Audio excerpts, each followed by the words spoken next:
एक संत हुए राम रतन दास जी।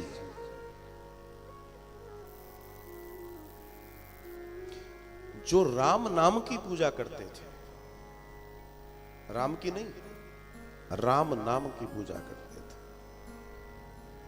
राम रतन दास जी, हो सकता है आप लोग, चूंकि आप लोग सब चंबल संभाग से संबंधित हैं,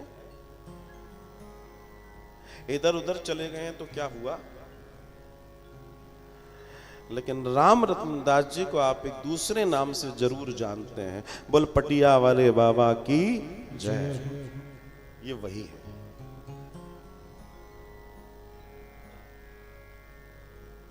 ये वो संत हुए जिन्होंने सिर्फ राम नाम पर अपना जीवन निकाल दिया महाराज। राम नाम पर एक शिला पर श्री राम लिखा है, उसे पूजते, उसी से बात करते, उसी का दर्शन, जबकि मंदिर भी था लेकिन इनका दर्शन श्री राम का। विचार कीजिए। और ऐसा संत, ऐसा बिरला संत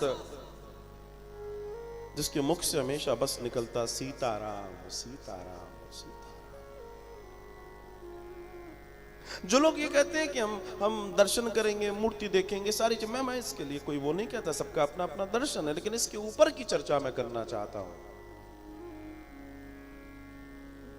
कि राम के नाम की महिमा देखिए। एक बार की बात कि जहां वो विराजते थे, उनके साथ कई सारे साधु संत भी विराजते थे मुरैना क्षेत्र में,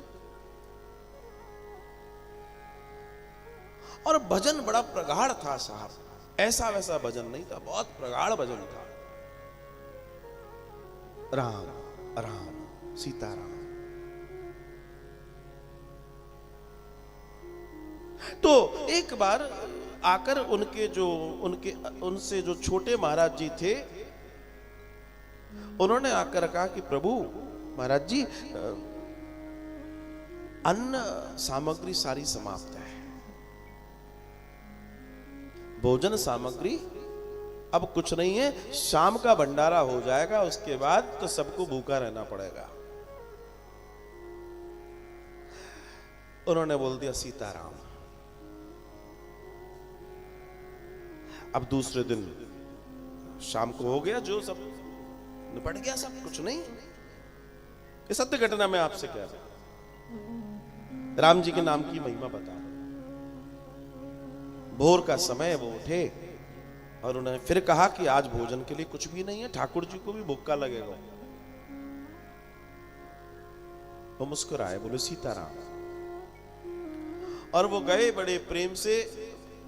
अभी भजन आरंभ होना है, संकीर्तन आरंभ होना है, सभी लोग बैठे हैं, साधु संत भजन कर रहे हैं, और वो जाते हैं और प्रेम से वो शिला पर, उस पत्थर पे जो श्री राम लिखा था, उसे देखते हैं।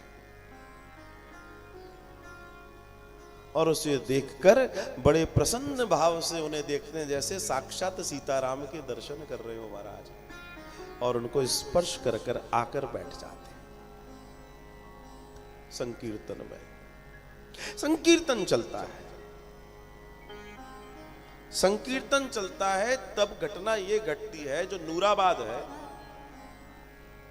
वहां से दो व्यक्ति गाड़ी लेकर तेजी से आश्रम पहुंचते हैं। बहुत सारा अन्न सामग्री, आटा, दाल, चावल, घी, तेल, जो होता है। जब वो वहां पहुंचे तो पहुंच के वो एक आश्रम में पड़ गए, और आते से ही महाराज जी से कहते हैं कि महाराज जी, आप कौन से रास्ते से यहां पहुंचे? हम और आप तो साथ ही चले थे, और आप बीच में से गायब भी हो गए, और हमसे पहले यहां पहुंच गए, हम तो गाड़ी से आए हैं, आप कौन सी गाड़ी से आए हो? तो वो छोटे महाराज जी से कह रहे हैं कि अरे तुम हम अभी तो आए थे, बोल रहे थे कि ऐसी ऐसी स्थिति, सब खत्म हो गया, गाड़ी में ला दो और चलो।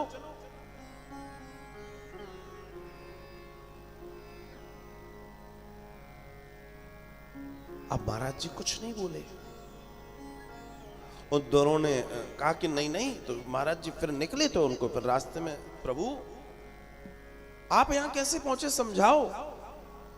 वो सीताराम कह के निकल दिए। फिर उनके छोटे जो महाराज जी थे उनसे कहा, बोला क्या बात कर रहे हो, अभी तो यही है, सुबह से कहीं गए ही नहीं है। सुबह उठे, उसके बाद वहां गए, वहां से यहां बैठे हो, यहां से हम तो देख रहे हैं, यहां से कहीं गए ही नहीं है, और तुम कह रहे तुम्हारे पास गए हैं। वो पहुंचे कि साहब ये जो घटना बता रहे हैं क्या है ये। बोला जो राम जी करें सो कम है।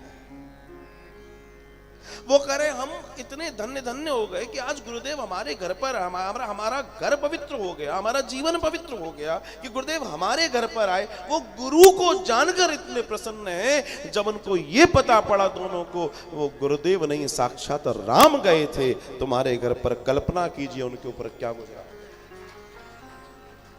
ऐसे संत, ऐसे संत,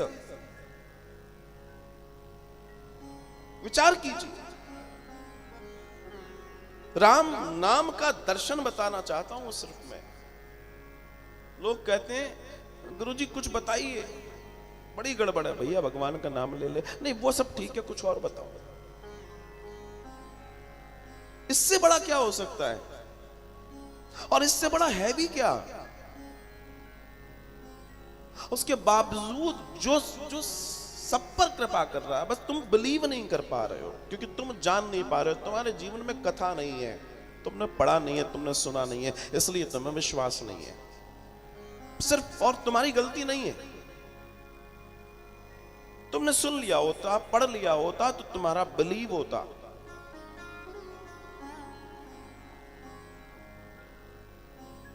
यहां मलूक पीठाधीश्वर परम पूज्य राजेंद्र जी महाराज जी विराजते हैं वृंदावन में। उनके गुरुदेव के पास एक सज्जन आए। सत्य घटना सुनिए आप। और उनके गुरुदेव के बाद जो सज्जन आए वो निरंतर आते रहते थे, आके प्रणाम करते, मिलते, बैठते, चले जाते। एक बार उनके साथ एक सज्जन और आए, और वो सज्जन बहुत परेशान थे, बहुत दुखी थे, बहुत दुखी थे। तो उन्होंने इनका परिचय दिया। बोला ये कौन है, बोला ये फला फला है, और इत्तेफाक से वो ग्वालियर से थे। सुनते जाना, और इत्तेफाक से हम भी ग्वालियर से, इसलिए पूरी पूरी सुनना। सुनो पूरी घटना, देखो संतों के दर्शन क्या होते हैं। उन्होंने बताया कि इनका जवान बेटा खत्म हो गया। जवान बेटा, एक ही बेटा किसी का हो और वो खत्म हो जाए, सोचो उस बाप पर, उस मां पर क्या गुजरेगी। उनके पास कोई सहारा नहीं, और उम्र भी अधेड़ होने लगी है। 25 वर्ष का लगभग बालक था जो खत्म हो गया था। बहुत रो रहे थे। बोला अब ये चाहते हैं कि अब हम नहीं रहे। बोला ऐसे कैसे। तो महाराज जी ने कहा कि बेटा तू इतना क्यों रोता है, जा तुझे एक बेटा होगा। अब साधु संत बोल ही देते हैं। उनकी उम्र लगभग 48 थी उस समय, 48-50 के आसपास उसकी एज थी। और वो भी कोई बड़ी बात नहीं, सबसे बड़ी बात थी कि जब उनको ये पुत्र हुआ था, वो सीजर हुआ था, और इतनी गंभीर समस्या थी कि एम्स में उनकी पत्नी जमा हुई थी, और वहां उनका जो गर्भाशय निकाल दिया गया था। तो पुत्र तो होने से रहा। ये सत्य घटना दिमाग में रखिएगा, संतों की कृपा क्या होती है। वो रोता हुआ व्यक्ति एकदम हंसने लगा और सारी बातें उन संत प्रवर को बताने लगा। साहब ये तो पॉसिबल ही नहीं है। बोला भाग यहां से, पॉसिबल नहीं है, तेरे डॉक्टरों को हम देखें, हमसे कह रहा है पॉसिबल नहीं है।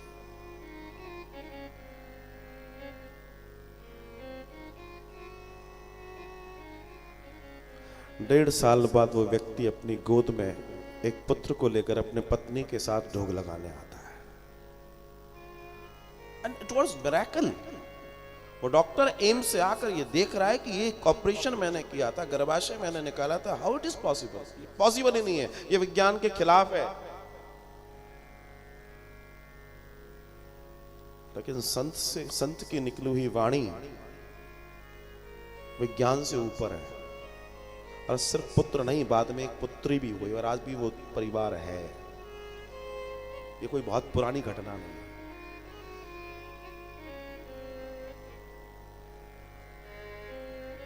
मोह से संत करे अधिलेख, भगवान खुद कह रहे मुझसे ज्यादा संतों से जुड़िए। उन्होंने कह दिया तो मेरी बात भी कट सकती है।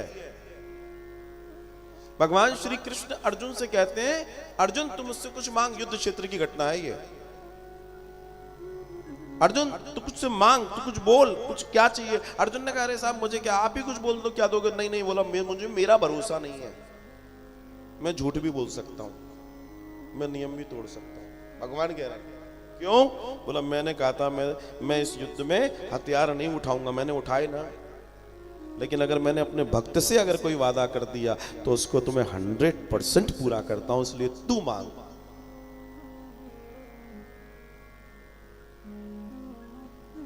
इतना बड़ा दर्शन था पटिया वाले बाबा का कि एक बार उनके मंदिर के पुजारी जी रात्रि में उनकी चरण सेवा करके निकले और जाकर अपनी कुटिया में भजन में बैठ गए। थोड़ी देर के बाद उन्होंने देखा एक बड़ा सा सांप सीढ़ी चढ़ रहा है, घबरा गए, बहुत बड़ा सांप था।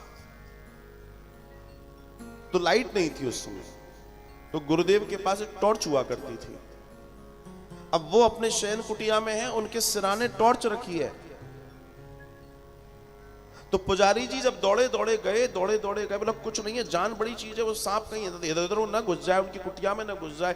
गए तो गुरुदेव सो रहे हैं। अब जब वो सो रहे हैं तो वो क्या करें, मर्यादा टूटती है। लेकिन उन्होंने कहा सांप का डर ज्यादा है। तो उन्होंने जब प्रवेश किया और जब वह खड़े हुए तो उन्होंने एक दर्शन देखा, और वो दर्शन था ये कि गुरुदेव सो रहे थे, बाबा जी सो रहे थे और उनके मुख से राम राम राम निकल रहा था। ऐसे संत थे। यह है नाम की महिमा। तुम उस स्थिति में ले जाओ अपने आप को कि जब तुम इस साकार से निराकार की ओर बढ़ जाओ। साकार तो तुम्हारे और हमारे लिए एक प्रैक्टिस करने के लिए भगवान ने व्यवस्था कर दी है कि जस्ट डू प्रैक्टिस। जैसे जब हम छोटे थे, हम स्कूल में गए तो स्कूल में हमें अल्फाबेट्स मिल गए, खिलौने मिल गए ऐसे जिसमें A for apple, B for baby, छोटा बड़ा अनार और ये वो सारी चीजें। चार्ट मिल गया, उस पे आ से अनार, आ बड़े आ से आम दिखाया गया था हमें, जिससे हम पहचान पाए, लेटर्स को जान पाए। उसके बाद क्या आज भी हम वही कर रहे हैं? नहीं कर रहे ना। ऐसे ही ये दर्शन है साकार। इस साकार से निराकार की ओर जाना है, वहीं नहीं टिके रहना है, बहुत आगे की यात्रा करनी है। और वो जो निराकार है ना, वो हमारे अंदर बैठा है, जिसे जानने की जरूरत है। और उसके लिए आपको अपने तीसरे नेत्र को खोलने की जरूरत है। तीसरा नेत्र सिर्फ शिव और शक्ति के पास ही नहीं है, हर एक प्राणी के पास, हर एक व्यक्ति के पास तीसरा नेत्र है। लेकिन वो तब ऑन होता है जब आप ये दोनों नेत्र मूंदते हैं, तब इस जगह से वो ओपन होता है और अंदर का दर्शन कराता है। बस वही करने के